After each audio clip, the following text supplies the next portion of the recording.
కేటీఆర్ గద్వాల సభలో మాట్లాడుతున్న తీరు చూస్తే కనీసం వాళ్ళకు సిగ్గనిపించలేని పరిస్థితి. అది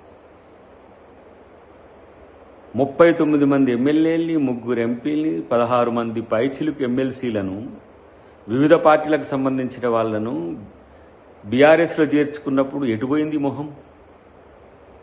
మాట్లాడితే దమ్ముంటే రాజీనామా చేయించు, మగతనం ఉంటే రాజీనామా చేయించు అంటున్న కేటీఆర్, మరి ఆ రోజు మీకు మగతనం దమ్ము లేకుండానా?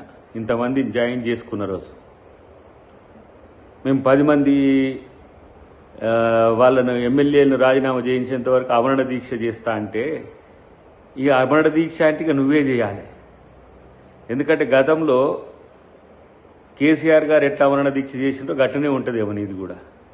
కానీ హైకోర్టుకు పోయినావు, సుప్రీంకోర్టుకు పోయినావు, సుప్రీంకోర్టు ఒక రూలింగ్ ఇచ్చింది, అది స్పీకర్ దాని మీద చర్చ చేస్తున్నాడు. అయినా కూడా ఈ రెచ్చగొట్టే ధోరణి ఎందుకు అనంటే, ఇవాళ మీ అస్తిత్వం పోతుంది కాబట్టి.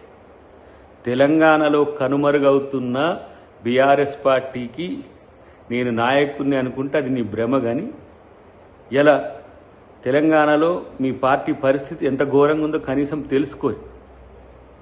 మాట్లాడితే ఈరోజు మీ మాటలన్నీ కూడా తెలంగాణ ప్రజలను రెచ్చగొట్టే విధంగా ఉన్నది తప్పితే, ప్రతిపక్షంగా మీ నాయన ఫెయిల్యూర్ అయినరు, ఇలా బీఆర్ఎస్ పార్టీ నాయకుడిగా నువ్వు ఫెయిల్యూర్ అవుతున్నావు.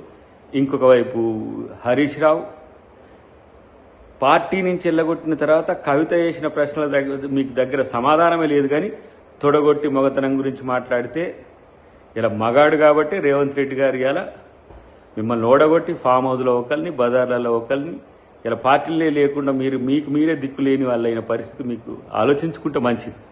కాబట్టి ఇలా మీరు శుద్ధపూస మాటలు మాట్లాడితే, ఇంకేదో మేమేదో నీతిమంతులం అనే మాట మాట్లాడితే తెలంగాణ సమాజం మిమ్మల్ని పట్టించుకోరనే అంశం మీకు తెలిస్తే మంచిది.